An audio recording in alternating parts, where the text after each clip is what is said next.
little. आजा हाँ चल is okay. And there is a context to it. Like we are all ordinary citizens. We have no right to take the law into our own hands. Right? But a soldier on the border, it's his duty to do violence. Simple answer. Let's make it more complicated. You and 3-4 of your friends are walking on the road. Girl being attacked by those. He wouldn't have been the wealthiest land on earth if he were that way. But we are also a stable land because there's a lot of quiet charity that happens in India. That's what dharma is, and that's what I try and portray in my books. That there's always been this concept of balance, which is why rarely did we send armies, outside our land. Few. And taken you a little bit into this realm of non-fiction as well. In your recent books, you speak of immortal India, certain aspects of idols, and so on. So, has that been this kind of an evolution of your thinking, which has then taken you from fiction, all the distilled, let's say, learnings, or your own? In my banking days, I used to be very aggressive. That's another blessing Lord Shiva gave. I've calmed down a lot. But I fight the editor, and I like people who fight back editorially. That's how a good book emerges, right? You don't want the editor agreeing with everything you say. Actually do not believe in a creator God. They're technically atheists, right? And they were celebrated in the Indian way. There's no problem with it. We used to have this concept of debate. We never had the concept that if you don't worship my God, I will kill you. You have to convert. Or if you disagree with me, I'll behead you. We never had those concepts. There is no word for the English word blasphemy in Vedic Sanskrit. Right. Because the concept wasn't there, the word didn't exist. Right? They didn't need to speak of it because there was no concept. Just like, is there a word in Vedic Sanskrit for potato? Yeah? No, right? Anyone can answer why? We can have a debate. There are some cultures where this is the approach. It's not the Indian culture. So we need to keep that boundary clear. You want to have a debate here, you must have mutual respect. That is critical. Because how many have read Karl Popper's works?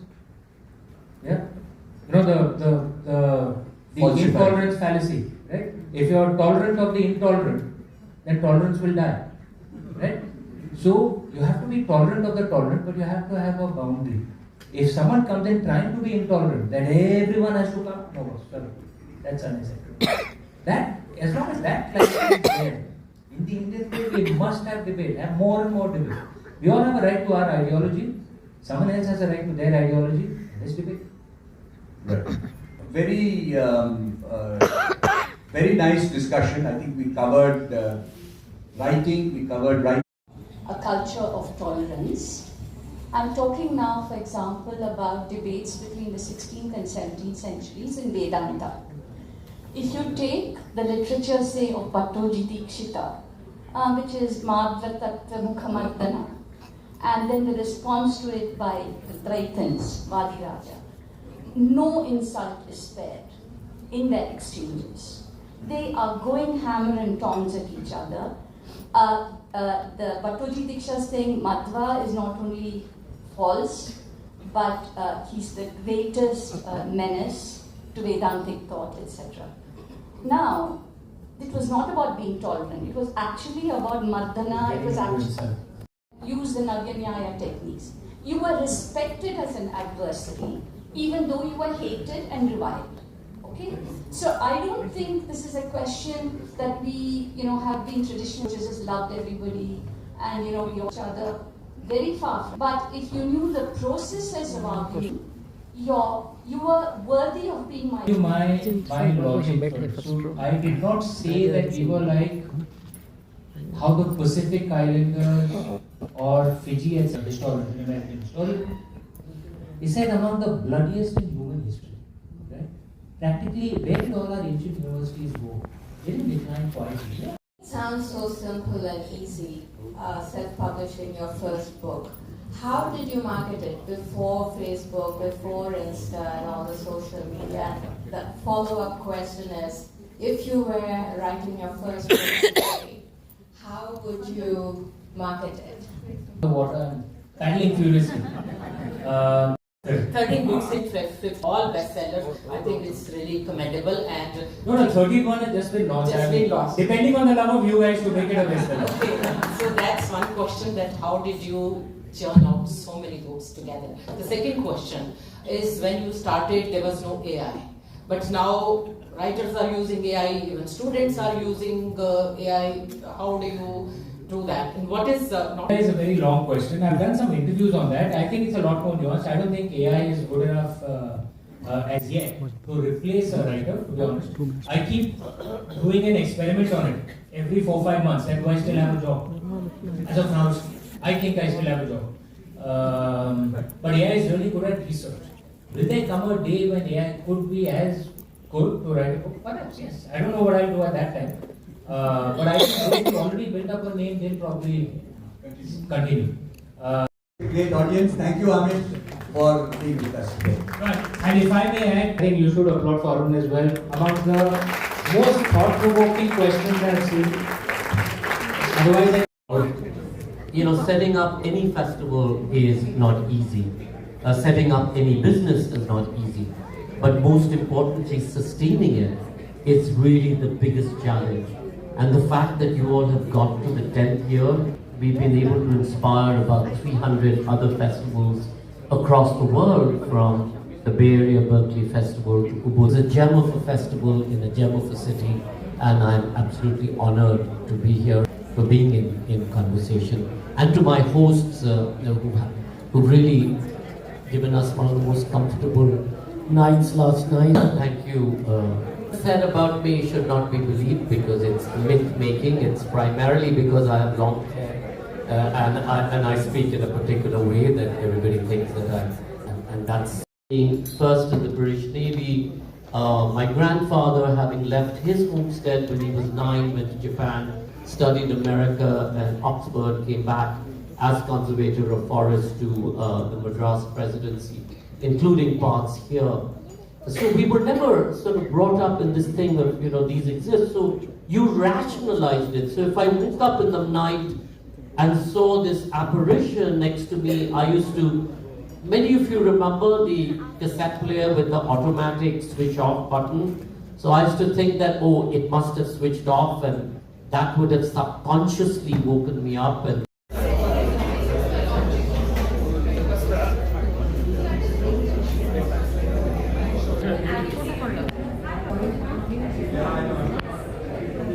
what's going to happen with Mr. Modi and blah blah blah. So I keep it as generic as that. But you are, in a sense, when this particular incident happened, and I said to him, I said, why did you need to come to tell me this specifically? And he said, my guru, his guru had told him. And he then said, there are some things in your charts that you can't bridge.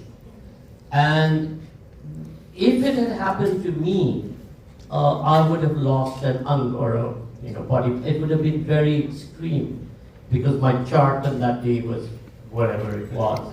So he did this series of prayers with his Guruji in Kurukshetra. And what he said, and this is something that shouldn't be recorded, because my kids get really angry when I say it. But what he did say is that the only way that you can actually allay something, and the only person who can take on a part of your karma, is your wife or your partner.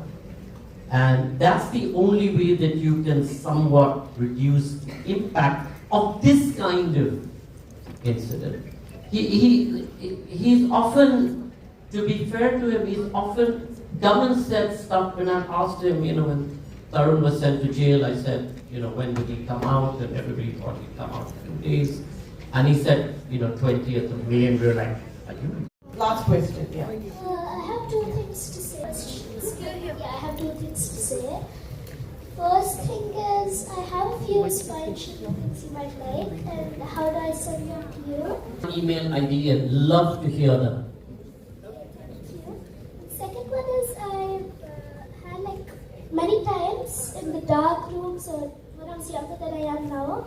So when I suddenly flip off a switch, it's like dark, it's night time, and then I'm like, I have this feeling somebody's following me, and then I have to run out of the room and make sure I lock myself somewhere safe, and that's something. And when my sister says I'll go walk in the park at night, I'm like, no, don't do that, but she puts it there. So like, are these things like real? Like, is it good to follow your gut feeling, or? Round of applause. You know, I'm so glad you shared this, because when we are younger and our skepticism hasn't taken over to other presences. Certainly till the age of 4, if we've had a past life memory, it stays with us and then it starts fading. In Punita's case, when she did her past life regression, we realized that we were all together 1,000 years ago in Khajuraho, which is this temple town. I was a big paddy priest doing big ego things. There was a love affair between Hindi cinema and Shakespeare from the 1960s through to about 2016, when Sanjay Leela Bhansali's film Ram Leela was released. Since then, there's been a dearth. Nothing like films from the 1960s, like there was an early adaptation of Comedy of Errors then. Subsequently, in 1980, 1981, there was Gulzar's Angur, and we've seen many other Desi versions of Shakespeare, tremendously successful. Not this, I'm going to call masala. And it's not masala perhaps in the sense that we traditionally think of it. It's masala in the literal sense, the mixture. Shakespeare was a storyteller who loved mixture. And this made him, interestingly, very unpopular with some of the earliest critics of Shakespeare. Shakespeare's contemporaries, even Ben Jonson, his friend, said, well, Shakespeare has a bit of a problem. He goes on a bit too long. I wish that Shakespeare would wield his editorial pen more often. But the fact is that Shakespeare wrote plays that were not only long, but that mixed many different components that were conventionally thought of as distinct. We're used to thinking of his plays as being either tragedies or comedies. But if you look at his major tragedies, you will always find a clown. There's a clown in Othello. There's the drunken porter in Macbeth. Ghost. Even Hamlet himself is sometimes a clown. And if you look at his comedies, you'll find tragic elements there. The story of Shylock is not a comic story. The story of Malvolio and Twelfth Night is a tragedy. And Shakespeare mixes up high seriousness with the lowest brow humor. He mixes passages of soaring philosophical reflection with bawdy dialogue. He mixes prose with poetry and even song. A little known fact about Shakespeare's plays is that in performance they would always end, even a play like Hamlet, where everyone dies, they would always end with all the company bouncing up and performing a dance, a Bergamask, as it was called. So Shakespeare, in other words, knew Nach Gana. This is something that has been suppressed over the years, not least by the English colonial authorities, who wanted Shakespeare to be simply literature. But the fact is, Shakespeare was an entertainer, and an entertainer who realized his audiences liked mixture, but more importantly, perhaps, his audiences were mixed. For his plays to succeed, he had to connect with people up in the galleries from the upper classes. He had to connect with working class people standing in the pit. And he had to connect with people from a variety of backgrounds. One of the things that is conventionally treasured about Shakespeare his language reflects this investment in mixture. Here's a dirty secret about Shakespeare. He didn't write in English. English wasn't formalized as a language until the 17th and 18th centuries, when Dr. Johnson produced a dictionary of English. Shakespeare was writing in an archipelago, the British Isles, where many, many different languages were spoken. There were versions of Anglo-Saxon, there were more Scandinavian dialects in the north. Because of the Norman conquest, people from the middle classes, upper middle classes, spoke a very Frenchified dialect. And of course, for the duration that Britain was under Catholic rule, the priesthood spoke Latin. So there were all these languages in the mix. Added to them were, in London, which was a growing city, being swollen by migrants from the continent. You could hear Dutch, you could hear Italian. Shakespeare had to write entertainments for this kind of audience. Multi-class, multilingual. Sound familiar? So let us cut now to the 19th century. In Bombay, something known as Parsi theatre began to take root. And Parsi theatre is associated with Parsis because the Parsis were the entrepreneurs who bankrolled the theatre companies there. But these theatre companies had to perform to audiences in a Bombay order.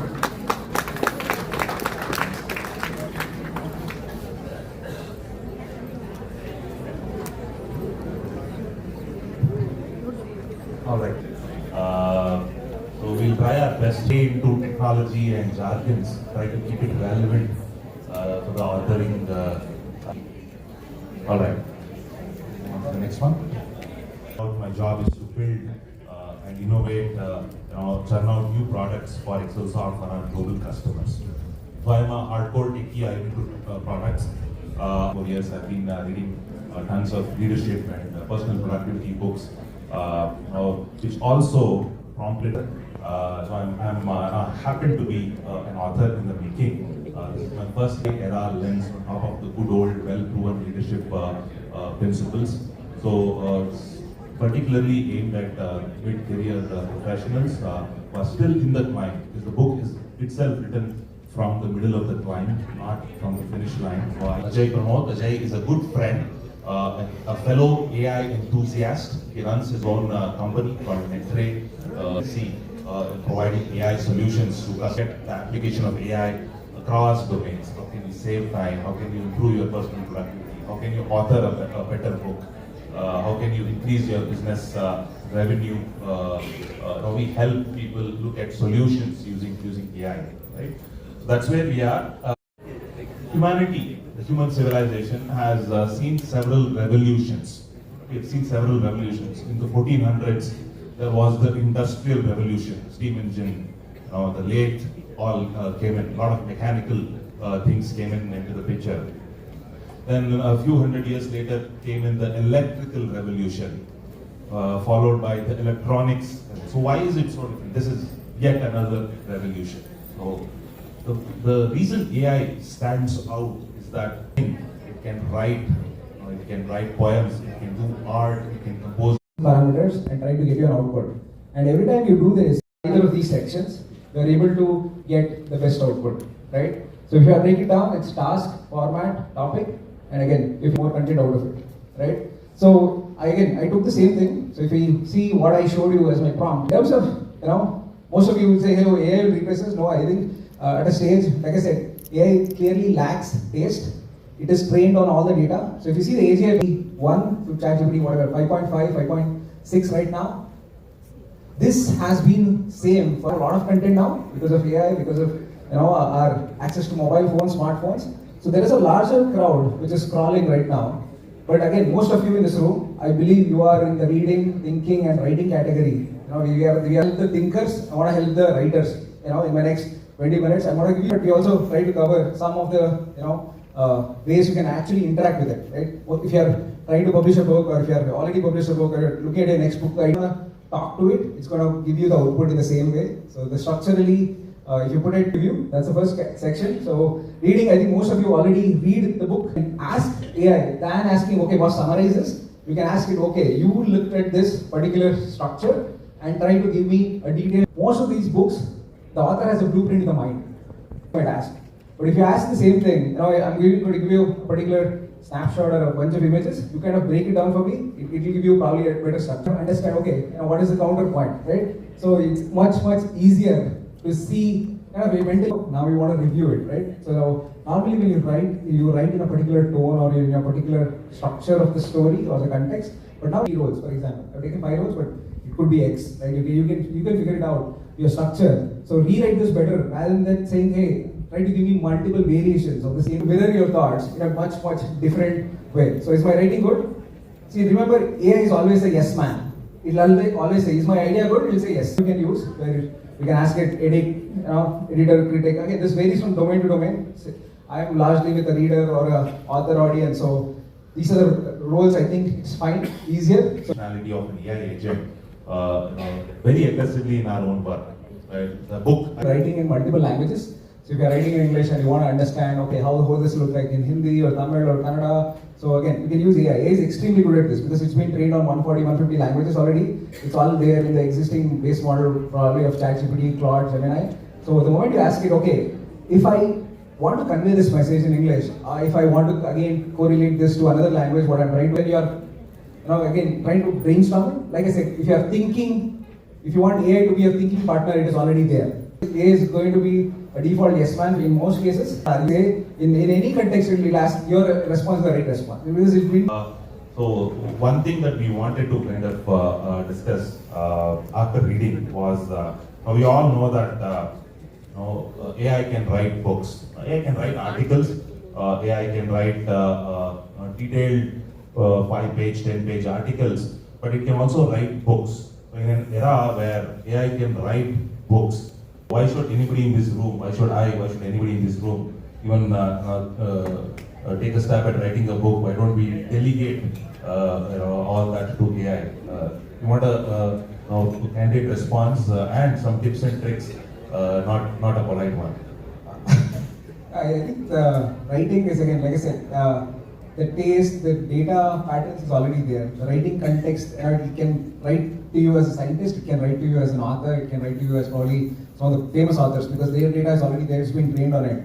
But giving that storytelling, the structure, how I want to unlock, if I'm writing a fiction or non-fiction, depending on what you're trying to write, you can unlock your entire story playbook in a way you want to control the audience. So everything. So remember that AI is extremely good at one particular task, and some of the large 4 models like Gemini, ChatGPT, Claude, and your Grok, I think they are the only models which are general purpose. Now character consistency, everything. So this would have taken me at least 20 minutes to do it about any topic. If you're writing about any content, you need a lot of research. So doing the internet research is one step behind today because you have access to deep research. Right? Again, I'm going to show you examples. So on ChatGPT, if you go, there's an option called deep research. You can select that and give you a prompt. It'll scan the entire internet because they have kind of indexed it, but it will still make a lot of calls for you on behalf. The same thing on Claude. I think if you select the research option, you should get it. But once you do the research, in this case, it took 30 minutes. You went on the internet, looked at multiple patterns, came back, and then once it has it, so it has so many data points. Again, this is subject to the topic what you're searching on. But now, once you have the research, you can split it out. You can make to create art. So we know that AI can read and summarize things for you. AI can write, it can be critical about things, it can help you write better. Let's talk a little more about how. Largely, I mean, before AI, books are the human prompts one person wrote to another, but it was published as a book, right? These are, if you see the books, they were largely written in the knowledge, in a summary, as a book. And a lot of skills, and skills are nothing but a simple MD file. So you will see, so just skip through this. So there's a bunch of built-in skills available. You can go and check it out. And all these plugins already give you a lot of skills, and you can extend them. The beauty is, hey, there is a productivity skill, there is a writing skill, the author, but remember this, you are directing the AI. You are in the steering wheel. When I take your book with your permission, I'll review it. So if you look at this book, right? I want to see others' book in this.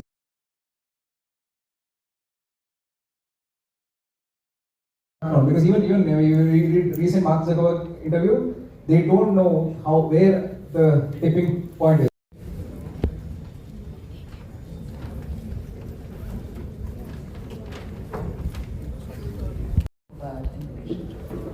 So I guess the starting point really would be